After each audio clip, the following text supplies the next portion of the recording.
Clayton, good to see you, man. Good to see you too, Jimmy. It hasn't been too long since we last connected, so it's exciting to flip the script. Well, it's funny because I had two different friends. I said I was going to Arizona to do some podcasts. Like, you got to meet Clayton.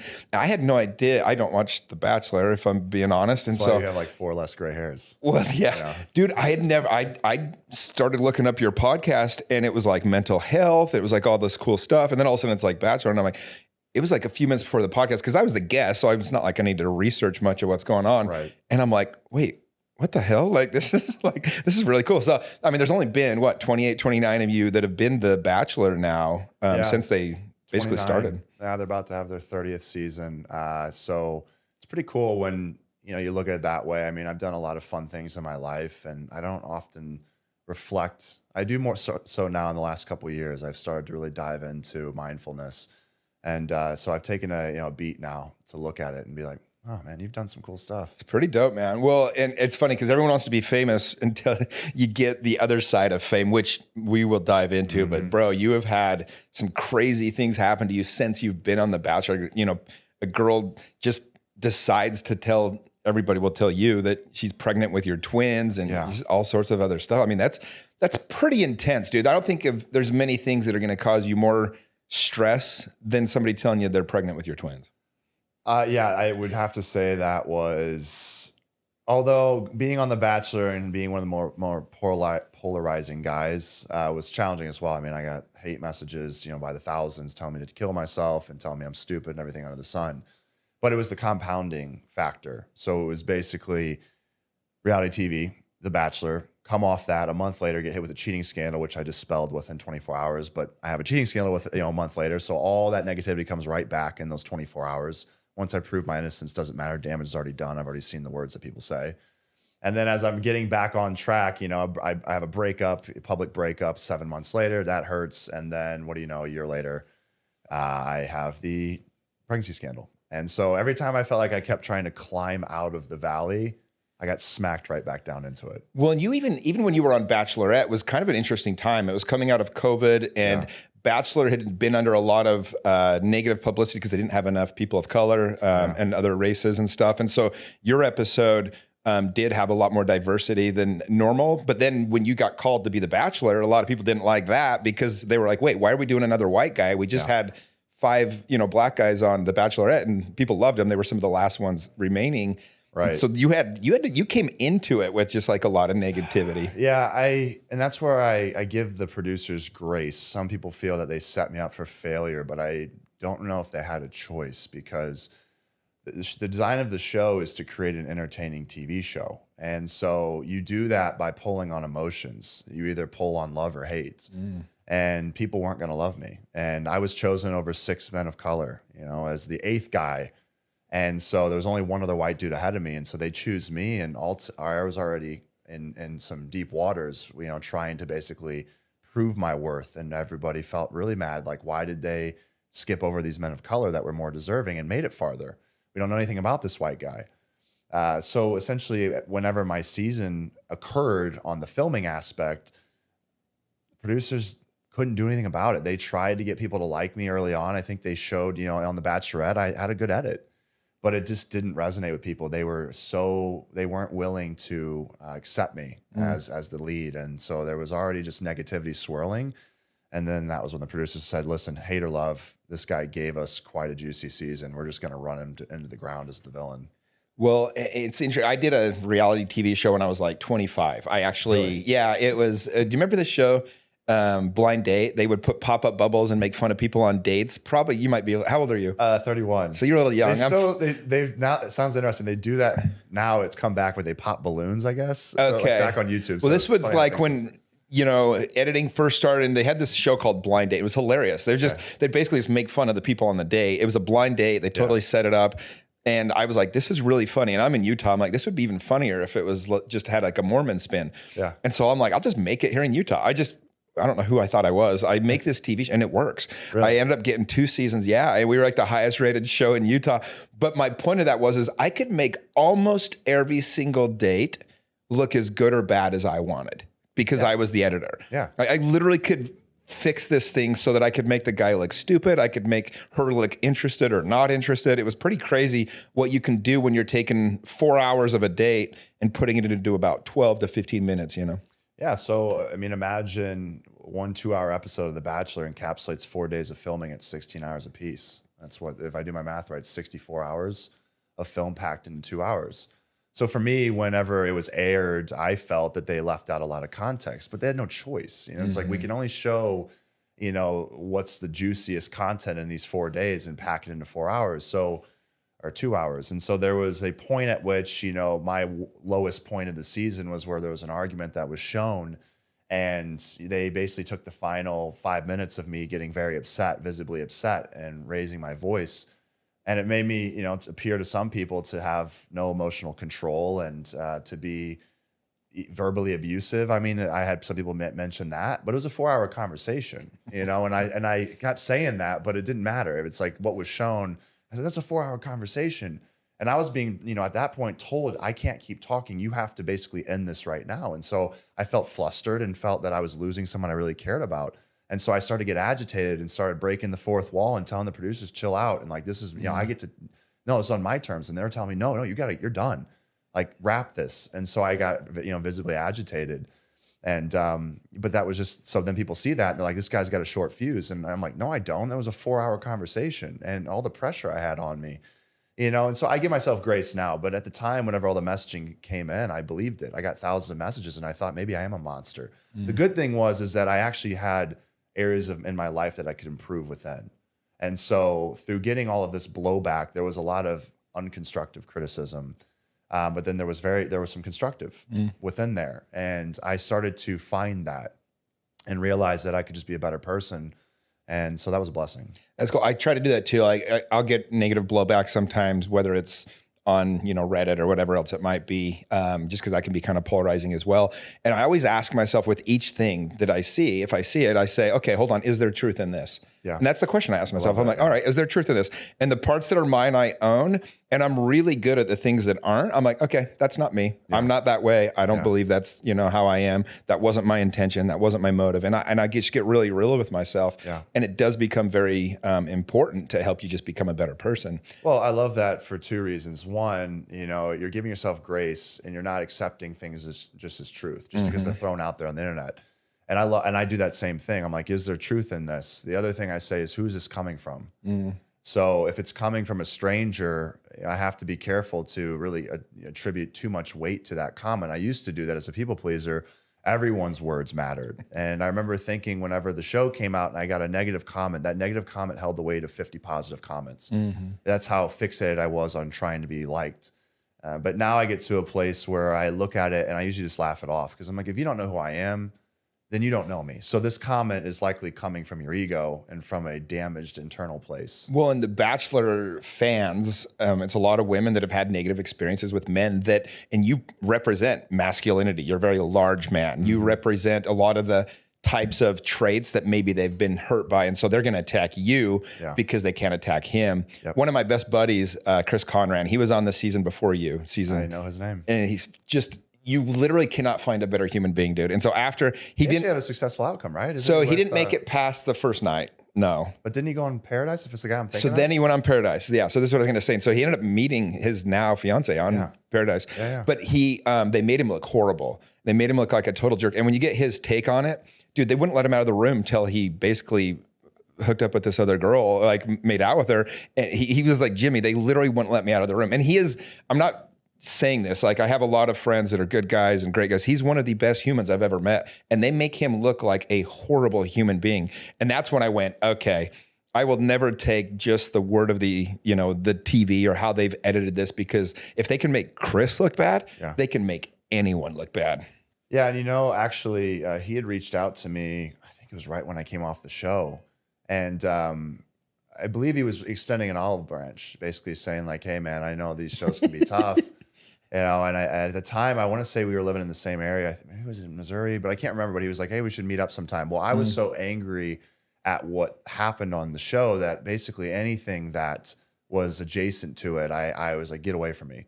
So I don't think I ever responded to him. So to hear that he's a great guy, you know, I now know that. I know I'm a good guy, and I got painted, you know, as a bad individual. And did I make some mistakes? Absolutely. Could I have been better? Yes. But am I a monster? Hell no. Well, every one of us is a villain in somebody's story. So it's like, who cares? You know what I mean? At the end of the day. All right, I got to ask you this, because you went on The Bachelorette first and then you became The Bachelor. Was it harder to be one of 30 guys, or was it harder to be the only guy with 30 women vying for your time and attention? Yeah, harder to be the lead. Really? Yeah, absolutely. I mean, I for different reasons, because when I first stepped on TV on The Bachelorette, I mean, there was nothing scarier than stepping out of the limo and being blinded by the lights and then seeing 20 cameras all peppered throughout the everywhere. Landscape. And to walk up to this girl and for the first time and know that there are no going back moments. You know, they told us that. I said, what if I mess up my line? Do I go back into the car and come back out? They said, no, it keeps going. And that's when I realized that, oh, if I mess up, they're going to like, that's their best case. That's their best case scenario. So I'm like, there's no mistakes here. You got to be perfect. Right. And so as I was walking out of the car, I remember thinking, am I swaying my arms too much? Am I taking too large of strides? Things that I would never contemplate. But in that moment, I knew that every single inch of me was being captured. My voice, I mean, I would go to the bathroom, couldn't de-mic. So I'm like, are they going to use me shitting, you know, like the audio? And I have no idea. But then what was funny is that, you know, that was what plagued me the first week. So I clammed up. I hardly even like said much the first week while I was on the show. And then I got comfortable with it. So comfortable that, yeah, I mean, like when I was The Bachelor and I had to take a bathroom break, I was like, make sure you turn up the audio all the way for this one. And I'd be like sitting there and there'd be wiring running from the bathroom so the door couldn't close. And I could see women walking off in the distance. And I was like, yeah, they could technically see me, but you could see the level of comfort. And when the show ended and they stripped me of my mic and there were no cameras following me around, I actually felt naked. I bet. And I was like, wait, where's everybody? Like this, I want the cameras around now. Like I just feel weird. I feel like I don't have my clothes on me right now. So you adapt, which is the power of the brain, which is awesome. But what made it so much harder as the lead was, well, it was really the experience. I think if I would have had an absolute angel edit and an awesome, incredible experience, but then I was on The Bachelorette, and then, you know, that, you know, would have been a bad experience. And I would tell you like, okay, well, the worst experience was the harder experience. I'm sure you can find somebody that was like the lead that was like, it's the best thing in the world.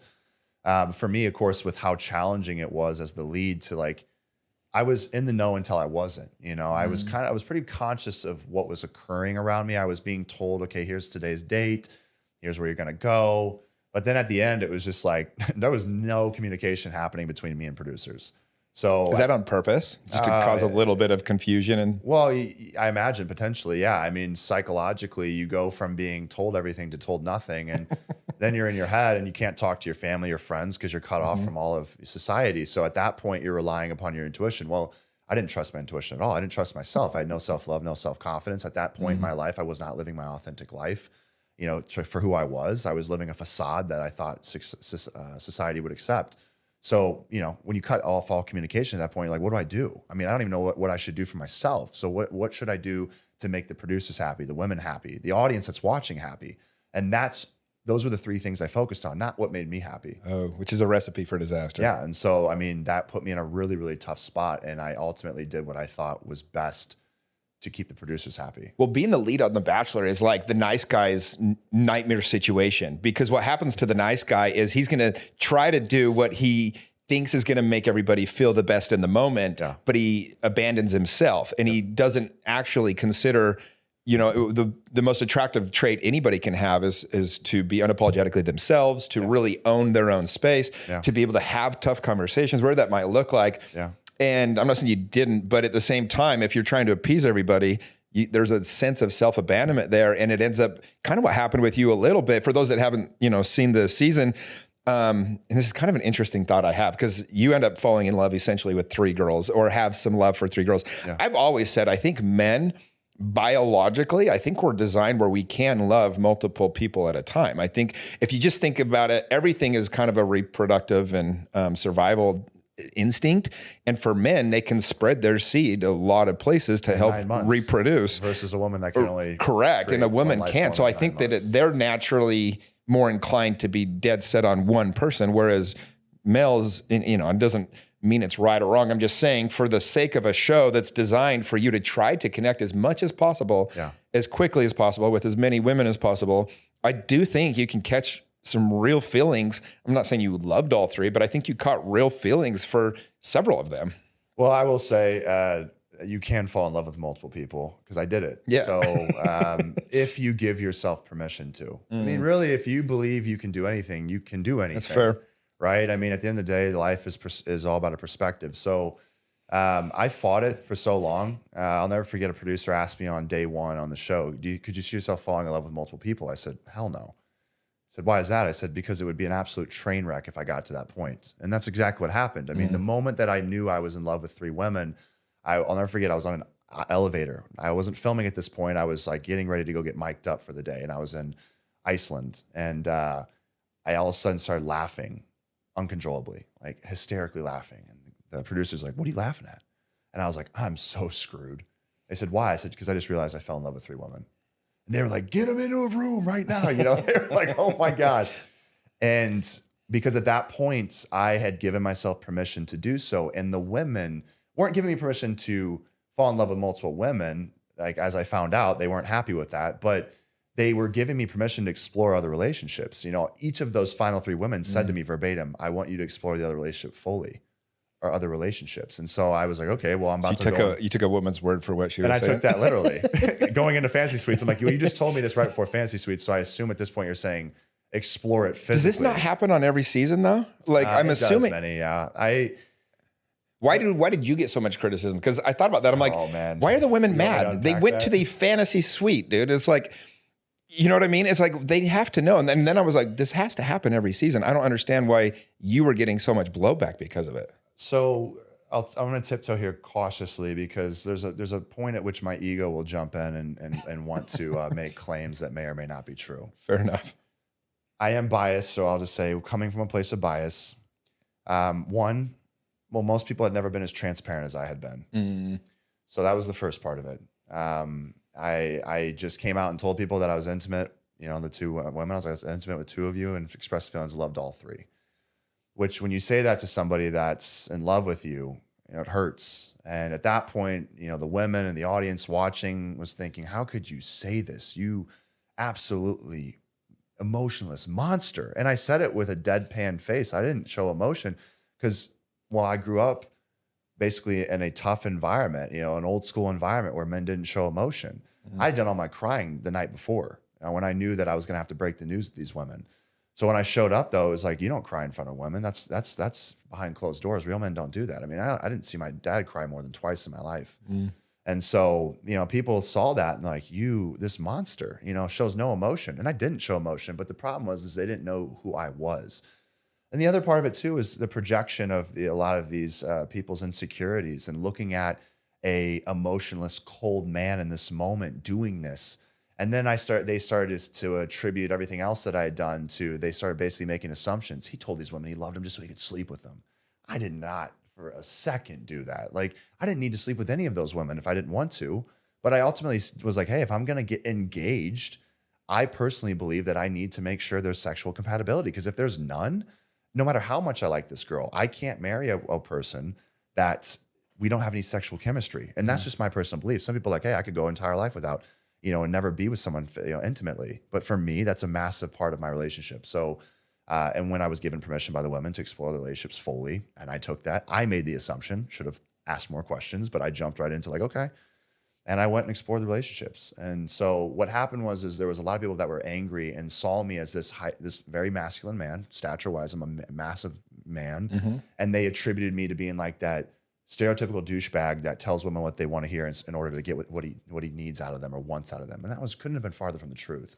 But once that was attached to me, I couldn't shake it. Yeah. And that's why I got ripped to pieces. And everyone's like, I can't feel bad for this guy. In fact, I hate him because he reminds me of all those guys growing up that took advantage of me. Well, and guys, it's easy for them too to be like, just because, again, a lot of guys, I always joke around. I'm like, the world became a lot less or a lot more heartless when all the guys that essentially are more techie became the ones with all the power, because they were the dudes that look at somebody like you and you cause them pain or you insecurity because you were getting the girls in high school, the big athletic dude where they weren't. And so it's like this, they love to hate on you too. And there's just like, there's no empathy for a guy like you. it's a lot easier to just go, yeah, that's the guy that caused me issues in high school, right? Yeah, and so yeah, who the editing team? I mean, I don't know. I never met them, and that's probably on purpose because they wouldn't ever have to attach emotion to me. They just saw me as what they could see me at physically, and that that bothers me, and that's something that I've been very outspoken about. I was not this size growing up. I was not a superstar athlete. I was a 4-string quarterback freshman year of high school. I didn't start varsity until my senior year of high school. My brother, who was a freshman, 2 years younger than me, started on varsity as a freshman while I was still on JV as a junior. Oh, wow. I had 0 scholarship offers, not a D1, D2, or even D3 interest. So, and I used to be small. I mean, I was 5'7", 120 pounds as a freshman in high school. My senior year, I was this height, but I was 195 pounds. I was extremely awkward with women. I was called Big Brother, so I got friend zoned by every single girl. So when people see me for what I am today, I built this persona up in order to feel good enough in the eyes of women by creating this monstrous human being with muscular. And I thought, okay, like women won't call me Big Brother if I have this sex appeal, so I have to create it. And then on the football side of things, I mean, I went all the way to the NFL just to prove to people, like you said, I wasn't good enough, playing football, and my brother was better than me. And look, you can't say that now. I made it farther than every single one of you. So I let that anger and just desire to want to be liked and feel like I was enough drive me. And so I create this image, but I'm like, when people attack me, I'm like, you have no idea. Like I have this like little child within me, the unhealed child that doesn't look anything like what I look like now. I created this superhero image. And so it pained me because when people would basically go look at him and go, I can't feel bad for you. And I saw this whenever I had the whole pregnancy scandal. I saw this online. It's hard to feel bad for this guy when he has everything going for him. He'll be fine. He's a 6'5" white dude in America. Like he'll be good. And I was just like reading this. I'm like, I can't believe this. Like you're devaluing my emotions and my feelings. And you're basically saying like, forget you, dude. Like you got too much good going for you. So I can't feel bad for you. And you shouldn't even feel bad for yourself. So how am I supposed to now handle these emotions when that's the response I'm getting? And then I got angry about it. Well, and I run a men's group. That's what I do with my day job, right? And one of the biggest misconceptions, one of the things that I hope changes with society is this idea that men, like when women have a problem, men are supposed to help them fix it. When men have a problem, it's like the last thing you're supposed to do is go to the woman, It's like, no, fix your shit, dude. And and some of that's valid. Like there is part of being a masculine man, but at the end of the day, it sure doesn't help when you're literally in this spot where you need somebody, you need some support, you need some empathy, and everybody's looking at you as just like, this guy's got it. Like whatever, I'm not going to feel sorry for you. That's the last thing. And it makes it worse because you're like, man, like, should I be feeling this way? Like, is it wrong for me to even have these real feelings? And meanwhile, you're having a human experience. Yeah. The whole goal is to feel it, right? Yeah. And to be able to process through it. And so, yeah, dude, I feel like on a smaller scale, I've had a couple of those experiences too. And it's like, it's never been okay for me. It's like so many people count on me. Mm-hmm. It's like that I'm not able to just kind of let myself ask for help. I used to be this way, and I've learned that I need to ask for the help as much as when I'm giving help. But it's like, it was so hard for me for years because everyone's looking to me. I was the boss. I was like, the in our family, like a lot of people look to me and things. And so it was like, I could never not be okay. Yeah. And that's a hard place to be. Yeah. And so I agree with you. Like I'm reading a book right now, The Way of the Superior Man. It's actually the second time so I've read it. I'm headed at the end of this month. David Dita is doing a one-on-one coaching with 12 of us. Oh, cool. With his course. And so I'm headed out to Florida for 5 days with him. Oh, that's awesome. He's the GOAT. Yeah. So the book, I mean, they say it's like the Bible for masculinity, it's a very polarizing book in some ways, but I also like how he just basically goes right at things. Mm-hmm. It's like, I'm not trying to sugarcoat it. I could spend my time, basically trying to over explain this, but I'm going to just make it, very simple. And then, take what you can from it. And so, but what I like about it is that, there's this masculine and feminine energy, which he talks about the incorporation of having both. But 80%, he said, of relationships between a man and a female, like the man is the masculine energy and the woman's the feminine. But with that, like a man can possess a feminine personality, and in 10% of relationships, there are men that are that way. The thing is that it's still, from a societal standpoint, we're seeing a shift. It used to be the man was the breadwinner. Now we're seeing women, it's equality in the workplace. And so now women can be the breadwinner.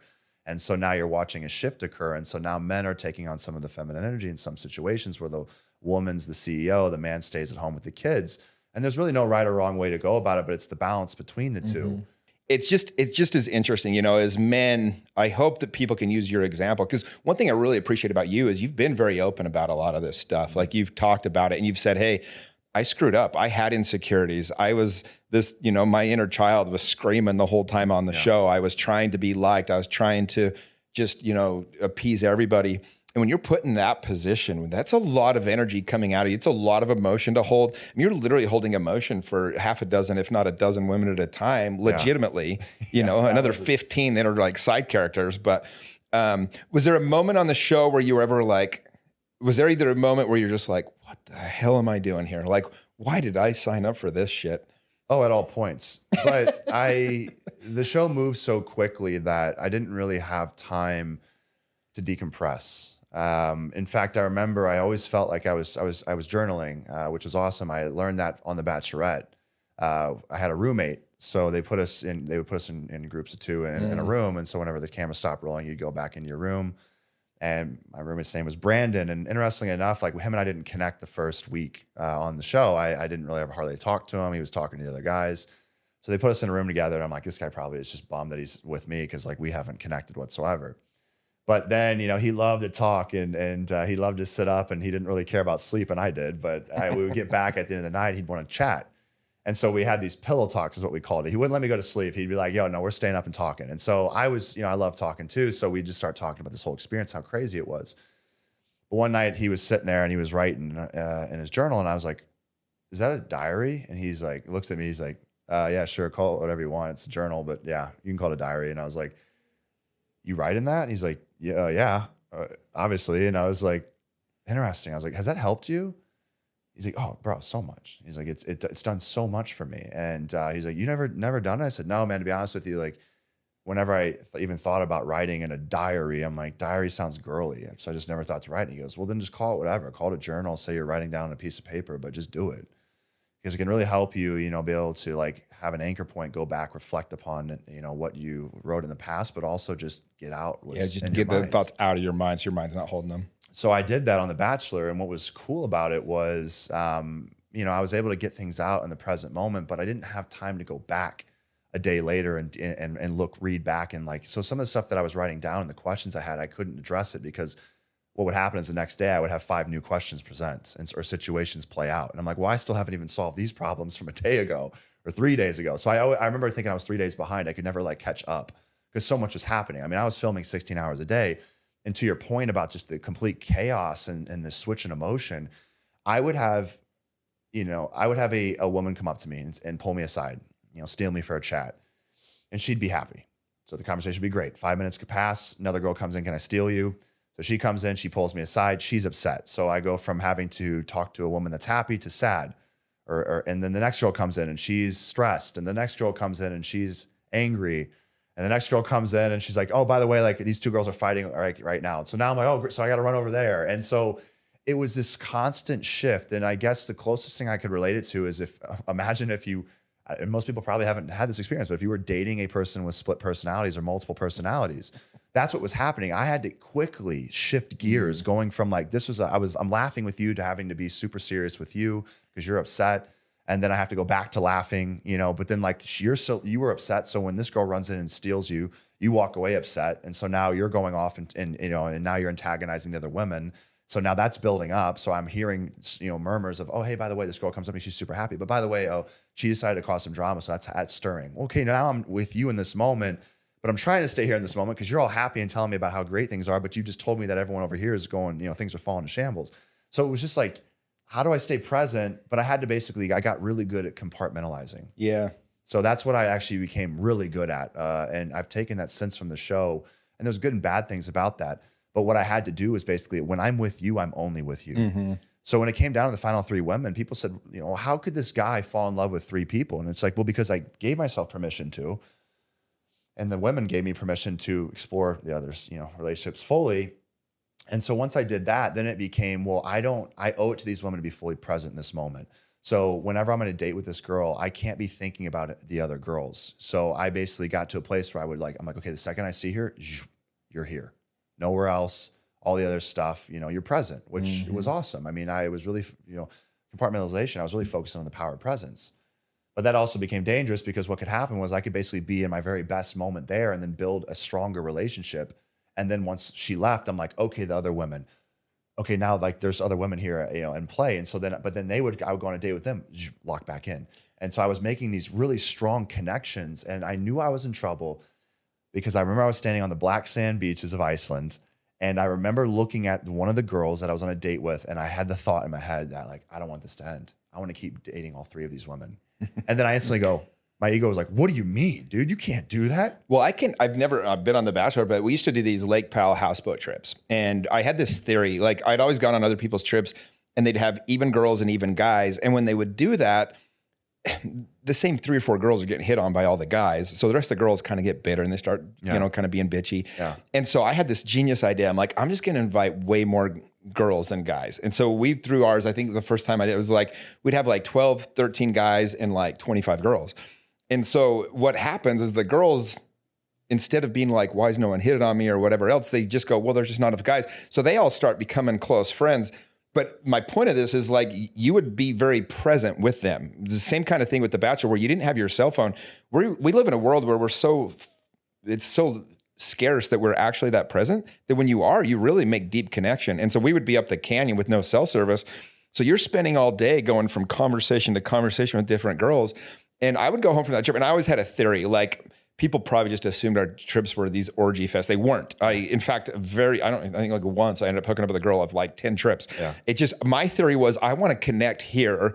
And then when I get home, I have some legitimate options of who I want to try to date. Yeah. And almost every year you go home with a crush on 3 or 4 different girls because you had this moment where you'd be like on the wakeboard boat with the one girl, then you're at the fire with the other girl. And then you're like, hey, anybody sleeping next to you tonight? Cool, let's do that. Yeah. And you end up really connecting with 3 or 4 of them and you go home with a crush on all of them. And if you have time to pursue that, you start to develop these deeper feelings. Yeah, and here's the thing. We are complex as humans. So how far-fetched is it to think that you could fall in love with parts of people for different reasons? And that's what happened. The final 3 women that I fell in love with, I fell in love with one for her humor.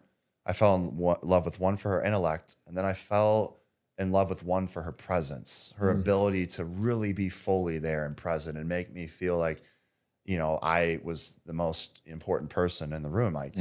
And so each of them, I fell in love with for different things. And I thought, well, this is great because, and hopefully one of these girls I will end up with, right? It's just a matter of which one at this point do I feel that I really want to, that's the most important of these 3, and so they had other qualities beyond those. That's the quickest way to separate the 3 of them. Right.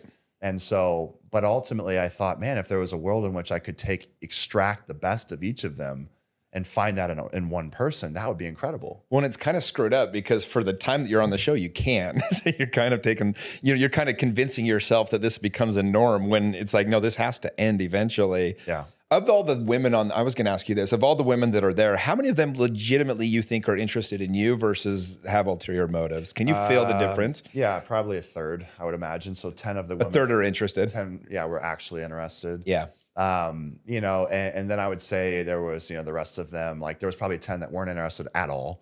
And there were probably 10 that were like, maybe, like I could potentially convince them to be interested. In fact, I won't say who, but one of the final 3 women told me, in the fantasy suites that I was not interested in you whenever I first met you. I thought you were a good looking guy, but I didn't think that we'd connect.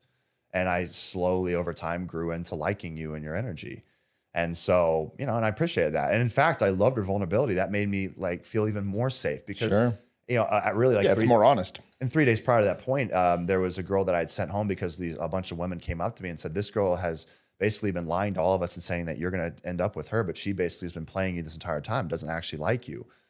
She's been faking it. So after I got told that, I was now on edge. I'm like, well, if she played me and I couldn't even pick up on that, then who's to say these girls aren't playing me? And so I'll admit this because it's funny, but the show strips you of all of your technology. So you can't communicate with the outside world. But I had a Roku and I could not get internet access, but I could get on YouTube. And I'll never forget this. I was so paranoid about which girls were here for the wrong reasons that the final 3 women, I typed in on my Roku each of their names to see what would pull up on YouTube. And I found a couple of them that were known. I was like or they had been posting videos and vlogging, and I was like, uh-oh, watch out. She's a vlogger. Like, she's probably here for fame, right? Like that, but that's how paranoid I was. Which now I'm like, yeah, I have, you know, enough self-love and self-confidence to be like, whatever, just let it play out. You know, but at that point I was like, oh my gosh, you know, I'm freaked out. Maybe no one's here for me at all. And so you know, imagine that headspace, and then how everything unfolded on the show. I mean, that's why it all fell apart, because I didn't have any self-love and self-confidence, and it all unraveled. And so then I went into my ego, went into defense mode. Like, does anybody want me? Like, am I not worthy? And that was tough, because when the final, you know, rose, I was rejected. And it was like, gosh, it was like a producer's wet dream, because I put her in the car and she drives away, and it's raining, like raining bullets, you know, and like, and I'm standing there in the rain, and as I'm getting soaked, and it's just like the perfect ending for, you know, TV. So they let me sit out there. Had that ever happened before? The final rose was rejected? No, and they made sure to tell me that. It was never the first Bachelor ever to have his final rose rejected, which of course I heard that as like the promos are playing. I'm like, yeah, if anyone to do it, it was you. And so, you know, of course, like my self-love was at an all-time low. You know, I had none. But the beauty in all of that, the silver lining is that I wasn't really me. I created this facade my entire life to build up what I thought the society wanted out of me. So when I all of a sudden got to a place where I was beaten down and broken into multiple pieces, it was like, nobody likes you. See, you're alone. But then I go, okay, you have two options: build back up the same version of you, or build back up the real version. And I was like, well, I don't even like the version of me that I was anyway. So like, let's just build up the real version this time. Well, it's so valuable to have that force. I was talking, Ed Milet was coaching me a couple of years ago, and he's like, Jimmy, don't try to be the next David Goggins. He goes, if David Goggins could do it over, he doesn't want to be David Goggins. Yeah. He's like, you have to keep up this persona, right? You've built your entire persona. Think about being David Goggins. Your whole shtick is being this guy that is just ruthlessly working out. Like, you can't ever stop being that. Can't relax. And he relaxed. No, yes. It's like, what the hell happened to Goggins? Again, I won't say his name. He's kind of polarizing, but I saw the guy that's like, he's got the same kind of shtick. Yeah. You know, and he's like the tough guy, and he's all about, you know, just like, you got to work harder. And living the lavish life. And so he was in economy on a plane, and someone snapped a photo. I saw that with Andy Elliott. Yeah, he said his name out. And they posted that, and I just like thought, I'm like, because you've built up this persona, now like people are like, oh, he's clearly like not as successful and because he talks about all the cars and all the items he has in life. And I thought, what's the big deal? Like, guy flies, you know, he's saving his money. I didn't think twice about that. I didn't think twice about it, but when I saw the response online, everyone's like, he's broke. And they start picking apart his past, and they're like, yeah, he's a fraud. And I'm like, but this is what happens. You built up this image. Yeah. And so now everyone's expecting you to be first class everything and have the finest of items. And the second that you aren't doing that, now all of a sudden something's up. Well, in my 20s, I built up, I know you're doing real estate now, which is awesome. That's what I did for, you know, full-time for 17 years. And I became the #1 agent in Utah for a couple of years. And I built this up, and dude, my biggest fear was that people would say that guy used to be something. Yeah. So I had this experience a little bit. I was like, and here's the truth: nobody cares about you. Like, people aren't thinking about others. They might post something, or they might talk shit online for a second, but guess what? They then write their next tweet, and then they make their next post. They don't actually care about your life. But to me, it was like there was this spotlight on me, and oh my gosh, what would it mean about me if all of a sudden I wasn't #1? And it was a lot of pressure for a while, until I kind of finally, you know, similar to yourself, like started learning how to love myself and just going, oh wait, Jimmy, it doesn't matter. Like, you're just enough. Like, you don't have to prove yourself all the time. You know, I had this beautiful message that came to me where it was like, hey, this has served you, but it no longer does. Like, you can let it go. You don't have to prove that you're lovable anymore. You don't have to prove that you're enough. But yeah, you start building up those personas. It can be hard to, you know, to tear back down. I was going to ask you, how did it affect your dating life after being the Bachelor? How does it now, I guess? Yeah, I've had to, things change definitely. For one, now all of a sudden, you know, many of the women, and I don't lead with it. I don't tell women. I have a dating profile online, but on one of the apps, but like, there's nothing on Bachelor. There's no photo of the Bachelor. There's nothing saying, you know, that I was the Bachelor. But with that being said, I mean, I'd say probably 70% of the women, you know who I am, but when I show up on the date. And most of them don't bring it up until like I finally do say something 2 hours in. I said, you know, like, what do you do for work and stuff? Well, I do, you know, a multitude of things. I'm an influencer. You know, I also did some reality TV stuff. Yeah, I know who you are. And I'm like, you know, and so I actually appreciate it when a woman straight up just says up front, It's the ones that hide it that I'm like, wait, you're hiding it. Oh, I don't know. I didn't watch. Or, you know, when it finally comes out, oh, that's cool. I don't really watch the shows. But then I find out, you know, like that they do watch the shows because they start asking these questions. And I'm like, you wouldn't know this unless you watched.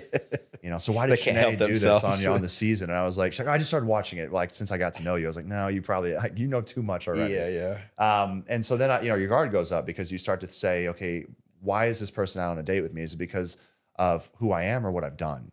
You know, so I don't like that, but it's just the nature of the beast. And so now when I date, though, I'm in analysis mode. I'm always in psychoanalysis mode because I have to be, you know, because what happened is when I let my guard down, I got hit with a pregnancy scandal. Well, yeah. And I want to get into that because, yeah, I mean, it segues perfectly into that. But, you know, people are going to try to attach themselves to you. I've had people try to come at me about different things, and they get significance out of attaching themselves to you or your stories somehow. You see this all the time. It's like, why does the guy jump on the field as a streaker during the Super Bowl? They're trying to get significance from somebody else's accomplishment, basically, right? Or from attaching themselves to somebody that people do care about. Well, I'm the golden ticket. You know, that's the way that some of these women see me. Like, this guy is going to propel me to an easy life, cush life. You know, a lot of people think that and I do well. I mean, I have a lot of, you know, financially, I'm emotionally in tune. You know, I'm you know, subjectively attractive. And so, you know, it's like, from those standards, it's like I have a lot of good things going for me. And so, you know, when women see me as like, this guy's my ticket. You know, I can have a cush life. I'll be able to sit back and, you know, have some kids and well, being a full-time mom is a full-time job in itself. It's not an easy life, but they look at it as like, man, like this guy, like I'll be able to just like, you know, travel the world, and like their finances won't be a thing. And so they see a golden ticket opportunity. And that's the scary part is, you know, we called it trapping when I played, you know, ball at a high level, and it's a very real thing. Women will basically say, oh, this guy's a first-round draft pick. Okay, like, yeah, I'm on birth control. Guy ends up not pulling out, and boom, she gets pregnant. And so, you know, I've now had to deal with that. And I had a real-life example play out where a woman tried to trap me. How did you first meet her? How did it happen? Well, you know, this is where people say you shouldn't, what do they say? You shouldn't shit where you work. Shouldn't piss in your own pool. Shouldn't piss in your own pool or whatever. I had just gotten my real estate license, and within a week I get this LinkedIn message, and it's from this girl. And I already know where this is going. She's like, "Oh, I've been trying to reach out to your brokerage. You guys have an awesome brokerage. No one's contacted me, but I want to buy some property. Like, can you help me?" Well, I was naive, and so I thought, like, yeah, I was just a bachelor. Like, people are gonna want to work with me because they know me, so, or think they know me at least. And so I was like, this is no surprise. And yeah, I had met someone at a coffee shop a couple, like 2 days prior to that. They were like, hey, we're looking to buy a house. Can you help us? Like, you're Clayton, right? And so I was like, cool, like this is the way it is. So I exchanged numbers with her, and she's flirting with me right out the gate, but I'm like, whatever. Like, I'm not surprised. You know, I'm a good looking guy. Like this happens, and I can push this off. You know, I used to work in medical. That's the first time you've been hit on. Yeah, the nurses in the medical industry. My gosh, I've never met hornier women. And so they say the nurses. Have you ever seen? There's a meme. It has like a bunch of like chicks dressed in like skimpy outfits. It says what people think whores look like, and then it shows a bunch of nurses. It's like what whores actually look like. I'll just say that, you know what, they were very open, and I thought it was hilarious, and I loved them for it. Like, I was like, hey, just be you. Like, they didn't hold back, right? Sure. But you know, that was that was an interesting bunch. But I was used to, you know, getting hit on in the workspace, so it didn't do anything to me. Well, she kept it up, and then ultimately at that point in my life, I was still dealing with some trauma, and I was using weed to cope. And so I was, you know, using a substance to basically just dull my pain. And what happened is one night I was absolutely, you know, I was very high, and she sent me a provocative photo. I wasn't in the right headspace mentally, and so I told her to come over. You know, at that point I wasn't thinking about the fact that like, oh, I'm going to help this woman sell a house. I'm like, that's a nice ass, and I'm going to have her come over. So I texted her, come over. We did not have sex. She performed oral on me twice. She ran to the bathroom immediately after the second time. I pass out because I'm like, you know, at that point I'm like, I feel great. Pass out, fall asleep. 11 days later, she hits me with a text. I'm pregnant. 11 days later? 11 days later. Which can girls even find out that fast? You can, as soon as date at 10 days. And so 11. I now found out that she likely Googled it to say, what's the earliest that I can, you know, get this and wait one extra day just so. Yeah, and so she did on day 11. But it was, it was day 11. But she, I mean, I ultimately got, you know, a bad situation. But I was, you know, she caught me in a vulnerable moment, and I basically, you know, I told her to come over, and that was that. So I want to dig into this because I think it's, you know, there's a danger out there. And, you know, the whole Me Too movement caused this time. I don't think it's that way anymore. I think it's already swung back quite a bit because of cases like yours and others that have been out there, like Trevor Bauer's a good example, and some others. Yeah. But like, you know, trust all women or just this thing. And then all of a sudden it's like, I mean, the saving grace in your case is you didn't even have sex with her.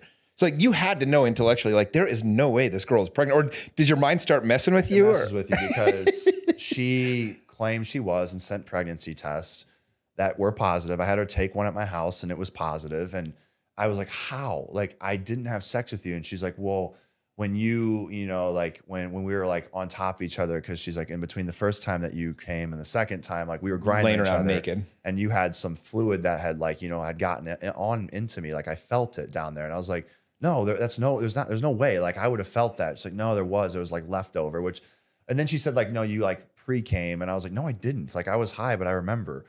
And so she's like, well, I'm pregnant. I don't have to tell you. And I was like, so then she took a test in front of me. And I was like, oh, shoot. But then still in the back of my head, I was like, no. Like I thought she went to the bathroom, spit it in her hand and shoved it up her. And I Googled it and it was like, there's a like 0.5% chance. Okay. Unfortunately, there's a 0.5% chance. So I was like, you know, she got me, you know, like I'm the 0.5, right? And so that there was just enough of, you know, that little seed of doubt of maybe there's a chance. And so I was like, okay, well, let's get the ultrasound done. Well, she's like, okay, we had to wait 9 weeks. And I was like, all right, well, then stop talking to me for 9 weeks. And then like, well, you know, I don't believe you. And then she kept, you know, harassing me. And then she decided to go public with it. And then once she went public was the best thing that ever happened. She went public and like, what was her motive? Like, was she hoping to get money out of you? Was she hoping to get status, money, like fame a little bit from it? Just my opinion is she lacks self-love. And so a tremendous amount. She's, you know, one of the worst cases of it that I've ever experienced. Clearly. So because of that, she tries to tear men down to that same place because we're social creatures. So we don't want to feel alone. And so she has a vengeance against men and says, well, if you're going to make me feel terrible and not good enough, then I'm going to do the same to you. And so that's what she's done to the 3 previous men before me. I mean, she is ruthless. She basically, you know, showed up to, you know, had papers show up to their workplace getting served, you know, for orders of protection. She has order protections against all of the previous men, including me, and we are not violent at all. Like and also that showed me how messed up the court system is and how there needs to be some reform. Well, by the way, this is why I'm so grateful you're fighting back, because you're trying to criminally prosecute her now, get her to have a case against her, because this is so damn, you can ruin somebody's life. Like you really can't. I've lost, my passion is speaking on mental health. I mean, like there's nothing that's given me more purpose than going and speaking to kids, you know, middle schoolers up to college age kids. That's my demographic. That's my purpose. I know that's exactly what I'm meant to do. This story helped to create more resiliency in my life, to also give me a story to talk about in my keynote speeches. So I'm like, this is actually going to end up benefiting me. And it has. And it's made me a stronger person that can share more about, you know, overcoming adversity, which is part of what I talk about. But, you know, with that, I mean, I was speaking up until she came out publicly. And then when you Googled me, it came up right away as like, you know, former Bachelor gets, you know, and they would say like ex-girlfriend pregnant. I'm like, it's not my ex-girlfriend. Like, you stupid tabloids. Like, this is a one-night thing. But unfortunately, what was happening is I had someone that was sending out emails on my behalf to speak at schools. And I was getting, you know, a lot of people just weren't responding all of a sudden. And then a few that did said, hey, listen, like in light of what we're Googling him and we saw all the stuff coming up, we can't bring him in, even if it's not true. You know, parents are going to wonder why we're bringing in a guy with an accusation such as this. So I lost all my engagements and I had to pivot into solar sales, which I now enjoy it. It's not my passion, but I make money from it. But I mean, the anger that I felt towards this woman, I'm like, you took away from me my passion. And there's likely people that I could have helped that may not even be on this planet anymore. Because when I used to speak to kids, I would have kids DM me afterwards or even come up to me and say like, you honestly have given me hope, because I was at my wit's end. I had kids verbatim say that. You know, that like, I didn't know how much longer I was going to be able to go. And this is a 13-year-old kid saying this stuff. And so when I got that message, and I'd get messages from counselors saying, you know, we had 3 kids admit themselves to the counselor the next day, you know, after your story. And I'm like, oh, I'm making a difference. This is what I'm meant to do. And I'm like, now what happens? Like, I haven't been able to speak. How many people could still be on this planet? Like you have indirectly killed people likely. I mean, not to make an extreme, but I'm like, I have had kids come to me and tell me that I've saved them from doing something. And now you stopped me. So your little stupid ass antics have caused me to potentially, you know, not be able to save certain people. And that gives me a passion and a purpose. And that's what fills my cup. And she took that from me. And so I have so much immense anger towards this woman. And I'm like, so that's why I'm so adamant about like, I am going to, because I've said multiple times, if you just come out and state that you made the whole thing up, I will be the first one to support you. Yeah, like you clearly have some issues. Let's get you support. Get help. And I will be the first one to say, guys, don't attack her. Like, this is hard to be able to come out and state this. but she won't do it. So I'm like, all right, let's throw the book at you then. Well, and she needs to do it because well, here's the good news for you. I'll just tell you, I study extensively for all of my interviews, and I pulled you up on every single thing you can possibly look up and watch it. And there's nothing about it being a negative anymore. Like every single story, everybody knows that it was like a hoax. Like every single story supports you in this. But it's like a bigger topic, right? I know you talked with Charlie Kirk on this on his show a little bit, because it's a really dangerous thing for like men already. There's this fear that a lot of men have of like being like having somebody, a false accusation is about as bad as it can get. I can't think of something worse than being put in prison for something I didn't do, regardless of what it would be, right? Like, I think to me, there's nothing worse than having my character attacked when it wasn't something that's real. Like it's Do you know Brian Banks, the name? Is that the dude that did the typo? Well, he was supposed to be a first round draft pick. Oh, and yeah. There's of rape. Yeah, and so he went to prison, and she ended up then 10 years later or so coming out and saying she made the whole thing up. So he comes out of prison, tries to make the NFL, can't make it.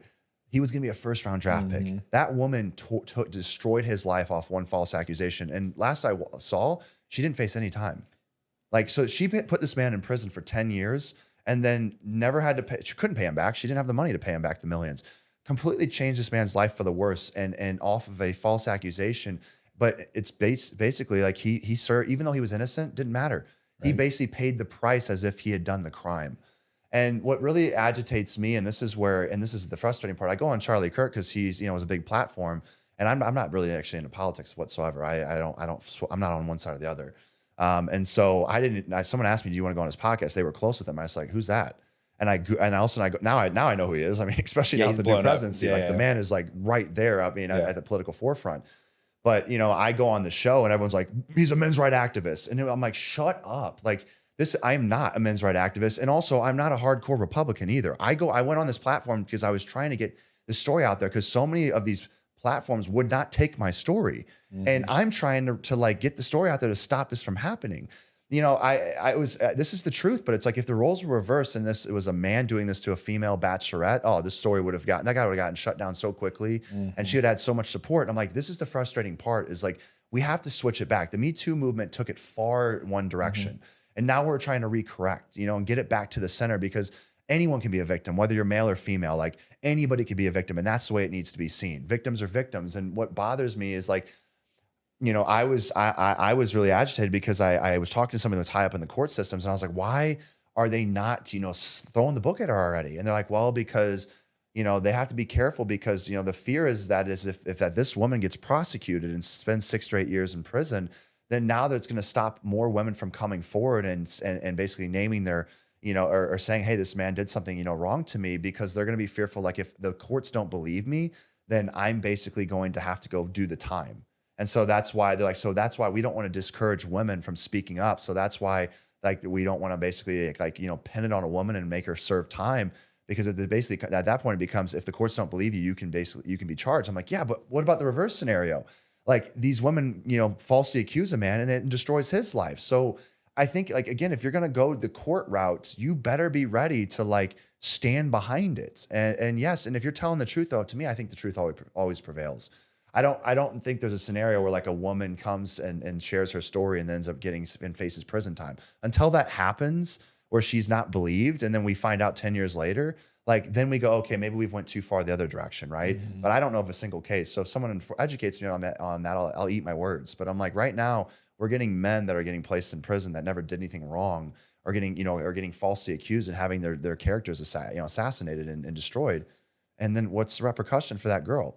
Yeah, people just say whatever they want to, and they can do it. So that's why they do it. That's why this girl's done it 4 times. Yeah, because she hasn't faced any repercussions. That's why I'm like, you're gonna face it now. And that's, is there a chance then that they're going to prosecute her? It seems like the right case to do it, right? Yeah. It's got some publicity. She's done this 4 times. Yeah. It's like the dude that gets his 9th DUI. Can we just freaking throw this guy in prison already, before he kills somebody? Yeah. So I don't know. I guess. I will just say this. A little birdie told me that it's not a matter of if she gets charged, but when.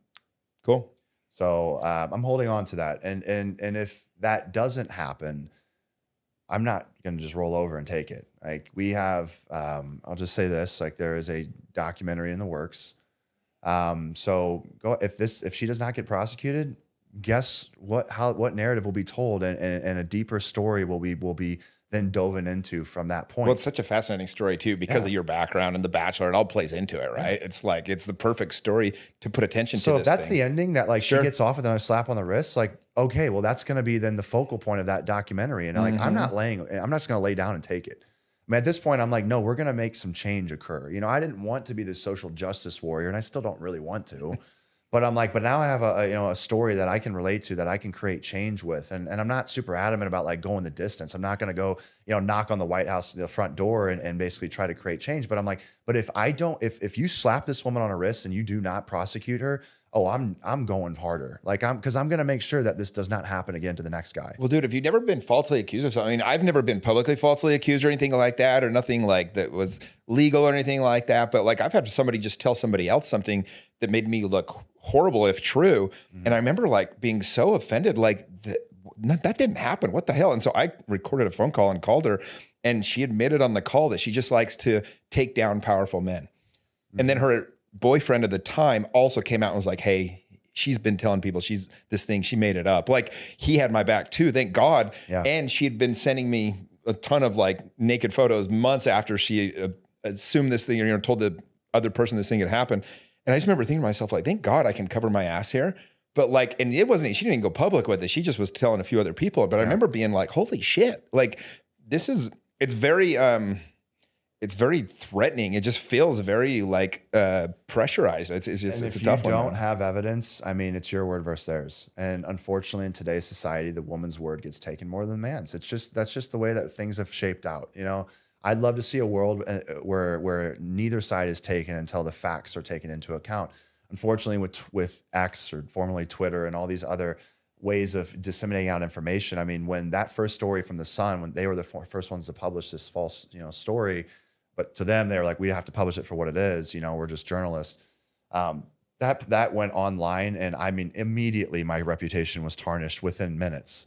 And so that's the issue, though, is that some people jump to conclusions and let their anger, get in the way, and like, let's ruin this guy and let's cancel him. And it's like, no, how about you wait for the facts to come out? Because I've had 2 false accusations out, and both times they've been false. So I say, at least I should hopefully never have a third one. But if I do, you all should hopefully withhold judgment, because you go like, hey, you know what? This guy has been innocent both times. So maybe we should I think I've earned that much. And if I don't get that, then whatever. But I'm like, but like, whether you go through 0 or 3 accusations or whatever, how about we just withhold judgment? That's the place I want to get to, and stop just taking the woman's side and say, well, there's no way that she would make this up. Well, she did. That's what I even thought. That's why I thought there was some truth to it. At some point, I was like, there's no way somebody can be this crazy. Yeah, no, I met one of the craziest women that ever existed. Like that's, well, it's a good warning to younger guys listening to this too. Like, it can sound very fun to get with a girl just because she's hot, or it's like there's no consequences as long as I am use protection, or I pull out, or whatever else. But it's like, you bring crazy into your world, and you're just opening the door for all sorts of madness to happen. I have a buddy, his own girlfriend, he was living in Texas at the time. His own girlfriend, they were on a trip to New Orleans, and she got mad at him and left. And she called the police and said that he raped her. They were dating. They were like been dating for a long time. And the cops came and they saw the scene, and they were like, hey, but he almost lost his license for what he does professionally because of the same thing. Yeah. Thankfully the cops could see through it, but it was like, and he knew, and we'd talked about it for months. Like I'm dating this crazy girl, but he loved the sex. The sex was crazy. And that's what happens though, right? And that's where, as men, we have to understand what we are. Dude. But you combat a lot of this by it's telling how much value do you attribute to yourself. Sure. The reality is that I was at a low point in my life when I interacted with her, and I wouldn't interact with her today. Had I met her for the first time, my value's in a much higher place, and it's like I was basically just looking that night for a quick little cheap thrill, a quick release, and just so I could get a dopamine release and feel better about myself because I was struggling with something. And so, but that's the thing is really what I reflected back on is how much value do you place in your own self, on your own well-being? And the answer was little. That's why I engaged with her, So, I mean, if you're partaking in these behaviors, you got to step back and ask yourself, why am I? And it's like, well, because you lack self-love. Because if you loved yourself, you wouldn't subject yourself to even the possibility of this occurring. You'd be smarter. You'd wear a condom. You'd maybe not engage at all with this person, right? Or maybe you wouldn't like, be intimate the first night, whatever. Like you'd be more like, hey, listen, I have value. And because of that, a lot of people want to take this value from me or attach to me. So because of that, I owe it to myself to be cautious. Well, and it's a great lesson in, self-love. You see nowadays it's gotten really popular. You see women racing to see how many men they can sleep with in a day and all these different things. It's like, no, your value is that everybody doesn't have access to you. Yeah. As a man and a woman, right? And the more I've realized that, the older I've gotten too. And so my advice to young kids, I say, don't do anything in your teen years or your 20s that can ruin the rest of your life. And it only takes a minute, like in the wrong situation. Yeah. So just don't do anything that's going to alter the rest of your life. Yeah. And that's the best advice I can give. But dude, I appreciate you, man. It was fun to watch the season as I was getting ready for this. And Genevieve was my favorite, actually. Remember her? She was about the sixth last one to go. She seemed cool. Oh, no. She just seemed cool. She seemed a little closed off on the show. But I think she was one of the girls that genuinely just wasn't really that into me. Okay, fair enough. I found at one point, I just got that vibe. And that's fair. She was a very beautiful girl, but I felt that energy. I was like, man, I wish you'd liked me because you're a baddie. But like, okay, all right. Man, she seemed. I was laughing. I was like, all right, that's my. As I first started watching, I'm like, okay, I hope she wins. And then anyway, but dude, for people that want to follow you, that want to learn more, where do we send them? Yeah, I mean, I keep it simple because it makes it easier on me. Everything goes through my Instagram or just my, so it's Clayton Echard and last name Echard. If you are a little more old fashioned, ClaytonEchard.com. But it's all there. Everything I'm doing is all funneled through there. Those two things. Love it, man. Well, appreciate it and look forward to connecting some more. Thank you so much, Jimmy. All right, man.